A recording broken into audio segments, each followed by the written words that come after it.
Welcome to the Business Spotlight series. My name is Dona Kappmeyer, and I'm the CEO and firm owner of ActionCOACH of Coastal Bend and KAPPital Game Plan Consulting in South Texas, and I will be your host for today. I am very excited to have our special guest, Kevin Pruitt, on our show. Kevin is the owner of Summit Effects Woodcraft in San Antonio, Texas. Today, we're going to speak with Kevin about his journey to get to where he's at today and the challenges and successes of owning and operating a business. If this is your first time on our channel, please be sure to like and subscribe so you can get notifications when we publish new content. Well, Kevin, welcome to the show. It's great to have you on. Thanks, Donna. Appreciate that. Thanks for having me here today. You are quite welcome. So let's go ahead and get started. So Okay. tell me a little bit, Kevin, about how your business is structured.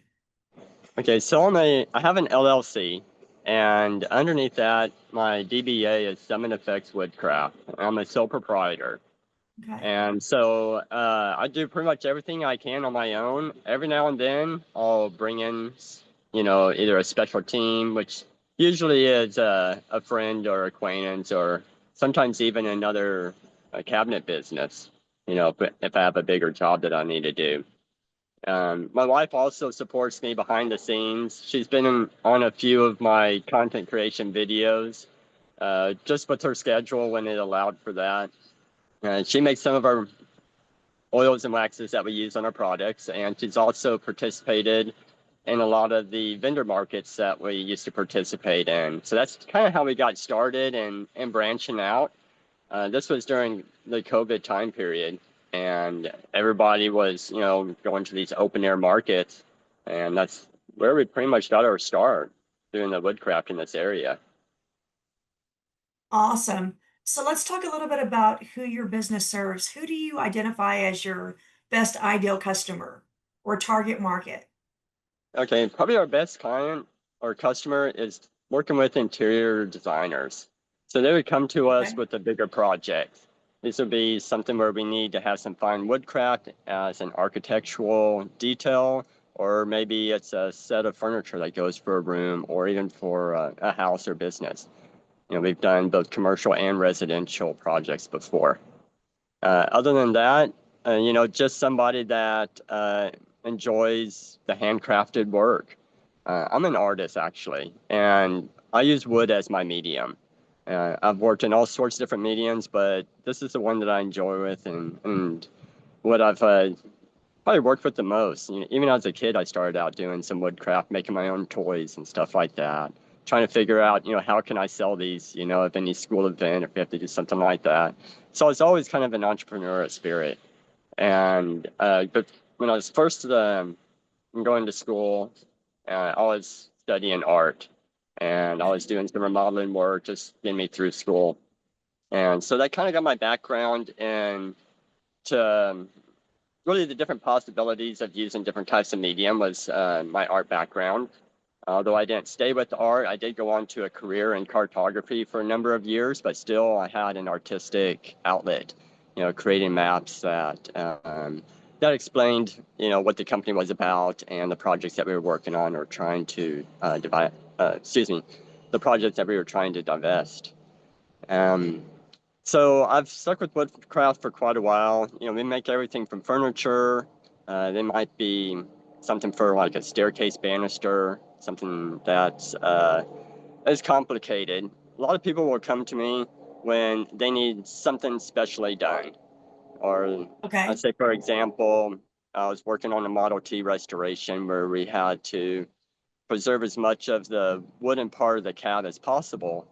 And uh, this one person ended up being my client went to everybody else in the area, and all of them pinpointed to me. And I was like, okay, so it's like, all right. I was like, well, let me see if I have time. And he goes, you don't have time. I just dropped it off at your shop door. And it's like, okay, well, I guess I got the project then. And that's how that one kind of started. So all my customers have been very unique and different. When I say the ideal customer, I like to have the bigger project so that we can set up the shop that we need to for that project. If we have to switch gears and redo our shop layout just to accommodate the size of the project or the type of equipment that's used, that's going to be some downtime right there. And Okay. then just to get everything set up again and get going, And when we go from one project to the next, it can be a little bit disruptive. Although if we're just working on, let's say furniture builds for a while, then our shop is set up that way, and then we can be more efficient in our builds. Yeah, of course. So you're in a very niche market. Uh, Clearly Yeah. woodworking's in your DNA. Let's talk a little bit about your competition, or is there any competitors that play in the space that you're in? There's definitely competition, not just in the San Antonio area, Texas, but also throughout the U.S. I see a lot of the competition as um, a way for me to keep up my skill level in my game. I do a lot of content creation, and through that, I follow a lot of other people that are doing the exact same things that I'm doing. Now, Okay. these might be in different areas. There's been some times where I've actually reached out to some of the local guys when there's been a bigger project saying, hey, I really like your work. This is something that's a little bit beyond my scope. I need someone else with your background and skill level, and let's see if we can't work on this project together. So there's been some instances like that, or maybe it's just been a collaborative, idea. Hey, I got this project. How would you approach this? So the people that I connect with are very open, just as I am. With Nice. how do we? There's no secrets in what we do. There might be a few secrets in, hey, how do you get that beautiful finish or something like that? Well, that's something we can't really tell you. Little things like that. Yeah. That's just, something we've picked up over time. But with social media, there are no real secrets or anything like that. So everything's out there and open. My clients like to follow along. My competition likes to follow along. We also work closely with manufacturers. So Okay. they'll send us their products and they want us to create videos to showcase them, how they're used. Um, it's neat to see how many different people use the exact same tool for whatever project that they have going on. So it's something you might not have thought of before. And so it gives you some ideas as well. Very interesting. So, unique organization, very much craft driven. Why would somebody want to do business with you? A lot of people come to us, one for the projects that we've had in the past. It seems like some of my clients are almost, I say this as a stalker loosely, but they've, looked at all my social media platforms. They've studied everything. They probably remember more of the project than I do because they've made so many different projects. And they'll come to us like, hey, we love how you did this, and we want you to do the same for us. That's a lot of it. We post everything that, finished builds. We have a lot of positive reviews out there. And, sometimes, with the economy, there's some slow time periods. And then that's when all right, how do we approach this? What's the best way of, surviving some of these downturns? And wait for the next one. It's like all of a sudden, the last few months were real slow. And then all of a sudden this month's really picking up pretty big, or excuse me, picking up pretty quickly. And so I think we're going to be busy, throughout the rest of the year, which is only a few months. Kind of scary to think of it. Just that we're almost there at the end of the year. And but we have some great ideas that's going to lead us into next year. Since we're working with a lot of other makers out there and manufacturers, we really want to get into the realm of manufacturing possibly our own tools or our own jigs and see what avenues that might bring to us. So then not only are we showcasing the products that we're building, but it's also, this is a tools or this is a jig that I made that I used to create this project. And I really think that's going to be the future of our company and go in that direction. That's very interesting. Did you think when you first started that would be where the company would be going? I wasn't quite sure in the very beginning. Um, some other people may have mentioned that, hey, this would probably be something great to sell. Okay, probably just took it as a grain of salt, didn't think too much of it. But now it's getting to the point where a lot of these tools can be manufactured even in your home garage or someplace like that, Mhm. with some smaller tools. The accuracy of it, the capabilities of cutting out something with a CNC machine or 3D printing a part. And it really opens up the realm for a lot of people that didn't have that capability. So here we are, manufacturing something. And then, I think all of us have the dream of, some big manufacturer be like, hey, that's a genius thing right there. Let's buy that from you. And then you're like, all right, I'm retired, sort of thing. Or move on to the next project or something like that. I don't know. But it's exciting to think, what the possibilities are. We're already, working with manufacturers or sending us stuff. I just think it's kind of the next thing for us to do is to kind of go down that road and see where it takes us. Awesome. What is one thing that you wish that more people knew about your business, the type of work that you do? I think a lot of people have a misconception on the time that it takes to get an end product. Let's say Okay. if it's a table, for example, and also some of them are a little bit taken back or shocked at the expense if they haven't purchased something that was handcrafted before. Because in this society, there's IKEA, there's other Yeah. big stores, there's Walmart, there's Wayfair, there's all these big companies, and they have these ready to assemble, and here they are at your doorstep, and everybody knows the little key wrenches and everything like that, and assembling it and trying to follow along the directions, and it looks great for that moment, and all right, completes the scene. Nothing wrong with that at all. But you try to redecorate your room and move from one side to the next, or if you end up doing a move from one location to another, you see that really doesn't last that long. So with the handcrafted stuff, one, equipment and parts are more expensive here. The labor is more expensive. Overhead is more expensive. When you add all those up, uh, yes, it might be cheaper for somebody to go and buy something that's prefabricated. And if a client comes to me, then and if that's their budget, then like, okay, well, this is the best suggestion that I can offer you is maybe search this area. But then there's some clients that are willing to pay the price no matter what it is because they can recognize that is handcrafted. That's a unique piece. Nobody else is going to have that. And one, they're willing to wait for the time for that to be made, and also they're willing to pay for the price as well. And they know they've got the certainty that it's going to last a very, very long time. Right. So a lot of this is going to be generational pieces. Yeah. That table that we built, okay, that's going to eventually go to your kids, and then that's going to be passed on, to the grandkids and everything like that.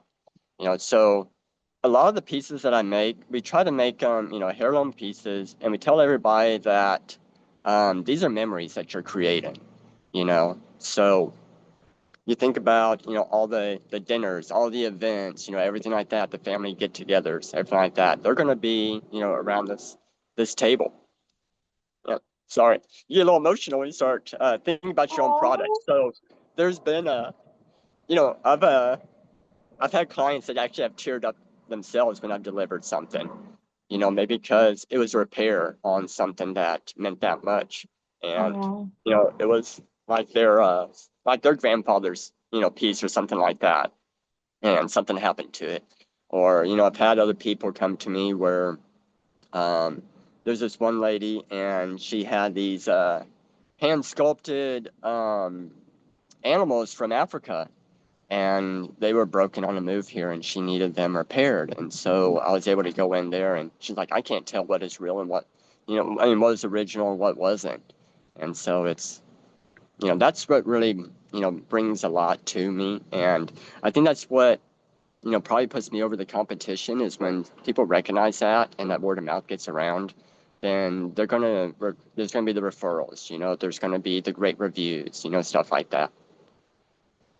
My goodness. Yeah. And you can't put a price tag on what you just said, right? Those kinds of Absolutely. memories. Yeah. And so it's funny. It's like, when am I going to make something for myself? It's like, what would I make? I'm so busy making everybody else. It's like one day it's like, I have great ideas, hey, this would be great in this setting, or, hey, I really would like to have this, little bench at the entranceway or something like that. But, I never have time. I'm always making everybody else's memories. I think that's pretty standard when somebody has a specialty. They do everything for everybody else but themselves. Yeah, that's true. It's crazy how that works. Yeah, yeah. But, I enjoy it. It's my passion. Uh, Love it. So you mentioned, some outlook for you is going to be maybe on the tooling and manufacturing side of that. Where else do right. you see the business 3 to 5 years from now? Um, Another big part of the business I'm really trying to grow is the content creation. Okay. So we're trying to build up our YouTube channel. So please, everybody, if you can, go check out my YouTube. We're trying to build up the TikTok. Our Instagram and Facebook platform has been our main one, and it's been going pretty solid here for a while. Every now and then, we'll get a big, viral post, and we're all excited. But you know, really, when we're trying to get to the point of doing the monetization with our content creation, and then Okay. also again the paid advertisements, sponsorships, guest speaking, bringing in something like that for our revenue. And so within 3 to 5 years, yes, I see us growing our channels, YouTube channels and everything like that. Having that as a main source of our revenue, and then having that be able to reinvest back into the company to where we can get the tools that we need to, eventually get to a location where we need to, where we don't have to worry about other people's projects going on in the background when you're trying to make your videos, and being in a space that's yours, that you're free to expand and grow. I love to have a huge shop, and I always say big shop, small house, you know. Love it. Yeah. If you were to define success to you, what would that be? Success is a hard thing to really monetize, you know. Success to me would be, I would say, our brand recognition. And right now, and it's not necessarily our logo. I would say it's more, not trying to be conceited when I say this, but when you get into the social media scene, your face is what sells your products. That's what Mhm. everybody's going to see when you're doing the podcast, when, anything out there, that they're going to see your face, and they're going to recognize that probably before your logo, unless everybody can recognize the IKEA logo with a Target or Best Buy or something like that from afar. um and we're never going to be that big, but I think just if people just recognize our face and seeing that, it's like, oh yeah, I watched this video, you really helped me on this DIY project, and hey, thanks for that for cell tip. I went and got that tool, and I was able to, you know do this project here and stuff like that. To me, that would be a successful thing, where what we're doing and the revenue that's coming in from our creations, whether it's video, which is one media, or, a heirloom table, which is another media, um, just having that put back into the shop and just to continue doing what we're doing, that would be successful, just, and we're enjoying this. We're enjoying, what we can come up with. Not all my videos are great. And I'm always striving to do better there. It's just as I'm always striving to improve my products that I create. Whether it's add in, more hand finished details, if it's add in, hey, this is a better sander or something like that. Or it's just watching someone else's technique and be like, oh, I didn't notice that I could do that. Yeah, okay. All that's going to add to our success. Awesome. Fantastic. If you could give one piece of advice to our business owner listeners, what would that be? Oh, wow. So this kind of fell on me. I would think right now, if I was going to start this business at this moment, I would not quit the day job. This would be Okay. weekends, evenings, something like that, because there's going to be ups and downs. Yeah. And so Until it you're gets kind of, absolutely, it gets real scary sometimes, where you're like, oh, hey, after this project, what's next? We haven't had any phone calls. Normally we get phone calls, sometimes several times a week or, even throughout the day. And then all of a sudden, a month goes by or two. And, then you start talking to other cabinet makers or other friends doing the same thing. You're like, hey, how's business? Like, dude, I haven't heard anything, I don't know what I'm going to do after this job, stuff like that. So, but, that's where, you really have to be creative as far as what are you marketing, how are you marketing it, and what products are you doing it. So e-commerce is another thing. It's like, okay, well, this might be just a slump in this area. Let's during this time period, let's make a lot of these products, whatever ABC product it is, and let's put it on our website. Let's try to push that out there. Let's go back to doing these vendor markets and getting the word out there and start talking to different, just different people out there. You never know, with these markets. That's been a great source of referrals right there in the past, is going to these open air markets and just meeting people. They may not buy whatever you're selling right there, but they're taking your card, they're taking your information, and maybe they're following you on content creation, and then all of a sudden, someone else of theirs, as they know, is following along as well. And that brings in more business too. So I would suggest, definitely keeping your day job, learning as much as you can about the social media and how to list your products right there. I think that's really critical for getting it out there. It's going to take a lot to get noticed. So it's going to take a lot of work in the very beginning, because I think there's something like 5 billion videos being posted every day on YouTube. And it's like, okay, I'm one person selling these few products, how does that get noticed? And, until you get up to, 100,000 subscribers and million subscribers, people may not, ever see your stuff. And you have to be okay with that. You have to be okay with not comparing your products to everybody else's, because it's your product. That's right. And so as long as that product means a lot to you and you can sell that product, then, that's really a great way of getting started, because that's going to motivate you to keep going, that first sale. The next bit of advice for people getting started in all this is don't overly invest. You don't need every single tool. You don't need every single program. Learn the different ways out there and how to do it as cheaply as possible. At first I was like, oh, I got to have somebody make this website for me. And I was like, oh, there's $3,500 right down the drain right there, because they didn't listen to it and it didn't look anything like what I wanted it to be. And, didn't get any attraction, all the stuff, all the promises, everything that it wasn't there, I would say just build a little standing page, and that's all it is your portfolio on it, and that's it. Don't worry about it, just leave it there. Social media is what's everybody's going to go after.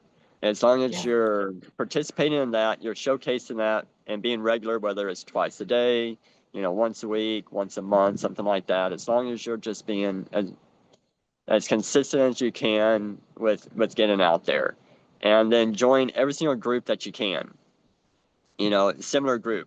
That's my other suggestion, is, okay, if you're making cutting boards, go join some online cutting board groups, and then you'll find out what other people's problems are or what their solutions are for that. And it didn't cost anything to do that. The next thing is just to do a lot of networking. Get out there, go to these luncheons, go to these coffee events. See if other business owners are there. Talk to them, see what they're going through. What are their suggestions? That's really how I would have approached it. And then once you get to the point where you're like, hey, I'm reaching a good balance here, and I can kind of taper back on my day job and do a little bit more on, my side hustle. And the next thing you know, it's swapping on you. Instead of just, trying to fend for yourselves. And, fight off the wolves. It's never pleasant being thrown into a situation, be like, oh wow, I got a job, I don't know what to do now, I got a business to run, I don't know what to do. So there's a lot to learn beforehand. If it wasn't the pandemic and just me, trying to survive during that time period and figuring out, how am I going to get through, this next week or this next month. I would have definitely approached it a lot differently. Yeah, that makes sense. Those are all great pieces of advice. So thank you for sharing that. Yeah, Is there definitely. anything else that you would like to share with our audience or would like for them to know? Just about us personally. Yeah, we're a small business. We're a growing business. There's been a lot of hurdles that we've overcome. There's always a lot of challenges, and just don't let that stop you. If this is your dream, just keep going. Well said. What's the best way for people to get in contact with you? Usually, the best way is you can, email us. Phone call, isn't always the best way of reaching us, just because there'll be equipment running. Mhm. Or we're dealing with a client or somebody like that. So email's great, sending us a text. You can reach out to us on our social media platforms as well. We try to make it as convenient as possible. But I'm not saying don't call. If you do call, just leave a message. We'll try to get back to you, as Yeah. quickly as possible. But we've tried to make everything as easy as possible in this digital realm to get a hold of us. Whichever platform you're going on, we've got all the platforms: TikTok, Nextdoor, YouTube, LinkedIn, Instagram, Facebook. Am I missing any? I That's don't quite a think. few. Okay, yeah, it is. So, one way or the other, we're going to be out there. Just do a Google search. You'll find us there as well. Very good. Well, Kevin, thank you for sharing your story. This has been fantastic, and I know that our audience will find your information very valuable. Thank you, Donna. I appreciate You're that. welcome. Yeah, and You thank you for bet. having me on today. Yeah, it was fun. You bet. This is the Business Spotlight Series with Dona Kappmeyer from Action Coach of Coastal Bend and Capital Game Plan Consulting and Kevin Pruitt with Summit Effects Woodcraft. Please be sure to like and subscribe so you can continue to see our great content. Thank you for being with us today, and thank you for being on our show, Kevin. All right, thank you so much. All right, it's a Bye pleasure for being here. now. Okay, bye. Bye-bye.